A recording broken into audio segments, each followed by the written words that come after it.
AP power అంటండి. ఇక జగన్ టైంలో వచ్చిన రెన్యూబుల్ ఎనర్జీ అంతటిని ఇప్పుడు చంద్రబాబు గారి ఖాతాలో వేసి బిల్డప్ బాబాయిలు వార్తలు రాసుకుంటున్నారు.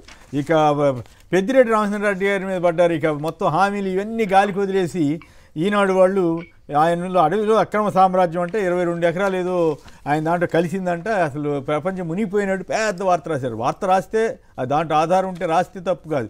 ఆ స్థాయి అవి పెట్టడం ఏంటంటే ఇప్పుడు చంద్రబాబు గారు నిన్న మొన్న వేసినటువంటి తప్పులు పెట్టుబడుల గురించి వీటి గురించి వాటిని కప్పిపుచ్చుకోవడం కోసం వేస్తున్న డ్రామాలాగా కనపడుతుంది. ఉదయగిరి ఎమ్మెల్యే కర్ర స్కామ్ అంటండి. మరి ఆయన తెలుగుదేశం ఎమ్మెల్యే కదా. ఉదయగిరి 10 కోట్ల రూపాయల జామాయిల్ కర్రకు ఎసరు పెట్టాడంట మరి ఆయన. ఇక మోసగారి చంద్రబాబు అని కాకాని గోవర్ధన్ రెడ్డి గారి వ్యాఖ్య. ఇవన్నీ ట్రంప్ విద్యార్థులు జంప్ అంటూ పార్ట్ టైం జాబ్ చేస్తే వీసా రద్దు చేస్తామని హెచ్చరికలు జారీ చేస్తున్నారట. అది ఇతర వార్తలకు సంబంధించి. ఇక ఇది లోకం అంటూ విశాలాంధ్ర వాళ్ళు ఒక ఆసక్తికరమైన కార్టూన్ వేశారు. అదేంటంటే 100 రోజుల్లో ఆర్థిక వ్యవస్థను గాడిలో పెడతానన్న చంద్రబాబు అప్పుడు ఎలక్షన్ ముందు.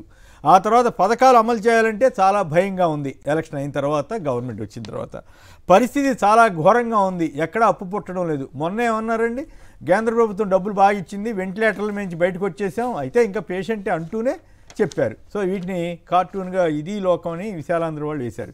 అబద్ధాల రంకెలు అద్దంలో అంకెలు అంటూ నీతి ఆయోగ్ నివేదిక పేరు మీద కరోనా తర్వాత రాష్ట్ర ప్రభుత్వ ఆర్థిక పరిస్థితి అన్ని రాష్ట్రాల్లోనూ ఉంది, అట్లాగే సమస్యలు ఉన్నాయి. దాన్ని ఒక చిన్న పాయింట్ ఆధారంగా రచ్చరచ్చగా 3-4 రోజులు బిల్డప్ బాబాలు ఈనాడు ఆంధ్రజ్యోతి ప్రచారం. ఈ నిన్న ఏకంగా చంద్రబాబు గారు ప్రెస్ కాన్ పెట్టి ఆరోగ్యం అది ఇది అని చెప్పి అది హెల్త్ ఆర్థిక ఆరోగ్యం అని చెప్పి అసలు నేను అందుకే డబ్బులు ఇవ్వలేకపోతున్నాను, నేను చేయలేకపోతున్నాను, నేను చేతులు ఎత్తేసాను అని చెప్పి తప్పించుకునే ప్రయత్నం చేశారు. కానీ తీరా చూస్తే నీతి ఆయోగ్ అనేక విషయాల్లో జగన్ టైంలో నెంబర్ 1గా ఉన్నటువంటి పరిస్థితి మీద రిపోర్ట్లు ఇచ్చింది. అలాగే ఆ రోజుల్లో చంద్రబాబు గారు ఉన్నప్పుడు 73,635 కోట్లు 73,635 కోట్లు ఏంటిది అమరావతి పేరుతోటి అప్పు సార్. ఇప్పుడు అమరావతి 50,000 కోట్లు కాకుండా 73,635 కోట్లు ఇప్పుడు అప్పు చేశారు. జగన్ టైంలో అది 15,000 కోట్లే. 15 ఇది ఇప్పుడు ఈ పక్కన 73,635 కోట్లు అప్పు ప్లస్ ఇది అమరావతి 50,000 కోట్లు కలిపితే మొత్తం 1,23,000 కోట్లు అప్పు చేశారు ఇప్పటికి. అని మనం జగన్ గారు ఉన్నప్పుడు ఏంటంటే మూలధన వ్యయం 15,000 కోట్లు సంవత్సరానికి ఖర్చు పెడితే చంద్రబాబు నాయుడు గారి హయాంలో 13,000 కోట్లు ఖర్చు పెట్టారు. అది అప్పుడు సామాజిక రంగం అన్ని అబద్ధాలతోటి ఈనాడు ఆంధ్రజ్యోతి జనాన్ని పచ్చి మోసం చేస్తుంది. ఈ విషయం నేను ఆ రెండిట్లో పనిచేసిన వ్యక్తిగా ఆ రోజుల్లో ఎంత నీచంగా ఉందని నేను ఎప్పుడు చెప్పలేదు.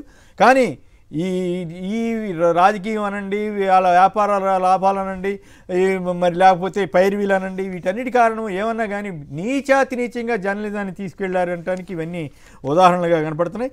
ఇక కొన్ని జోకులు కూడా వచ్చినాయి సోషల్ మీడియాలో. F2 సినిమా పెళ్లి చూపుల్లో హీరో వెంకటేష్కు కట్నం ఏమిస్తారని అడిగితే ఉన్నది 2 ఆడపిల్లలే కదా, ఆస్తిలో చెరిసగం అంటారు హీరోయిన్ తరపు వాళ్ళు. ఆస్తి ఎంత ఉందంటే ఎంతంటే ఎంతుంటే అంత అంటారట. గడుసుగా సమాధానం చెప్తారు. ఇప్పుడు అట్లాగే కట్ చేస్తే సీన్ పథకాలు ఎప్పుడంటే సంపద సృష్టించాక, సంపద ఎప్పుడంటే 2047 చూద్దాం, 8-9 ఏళ్ళు అసలు ఇప్పుడేం చేయలేమని చెబుతున్నారట. ఈ జోకులు పేలుతున్నాయి సోషల్ మీడియాలో. 40 ఏళ్ల ఇండస్ట్రీ అంటావు, మరి మంగళవారం మాట్లాడి చంద్రబాబు అంటూ వీళ్ళెవరో ఇంకో కామెంట్ పెట్టారు. డబ్బులు ఉన్నాయంటావు కానీ సూపర్ 6 అమలు చేయలేనంటావు. కోవిడ్ 2 ఏళ్ళు ఆ రాష్ట్ర ఆర్థిక పరిస్థితి అతలాకుతలమైన సాకులు చూపకుండా చిరునవ్వుతో పథకాలని అమలు చేసిన వైఎస్ జగన్. హామీలు నెరవేర్చాలనుకునేవాడు పాలకుడు, నెరవేర్చాలనుకునేవాడు సాకులు వెతకడు, ఎగ్గొట్టాలనుకునేవారే కాకమ్మ కబుర్లు చెబుతారు చంద్రబాబు నాయుడులా అని ఇంకోటి అన్నారు. ఇంకోటి ఏంటంటే ఈనాడు వాళ్ళు మొన్న కేంద్ర మంత్రి రామ్మోహన్ నాయుడు చెప్పారంట, మహారాష్ట్రకి ముంబై ఉంది కానీ ఆంధ్రప్రదేశ్కి చంద్రబాబు ఉన్నాడని అన్నారంట.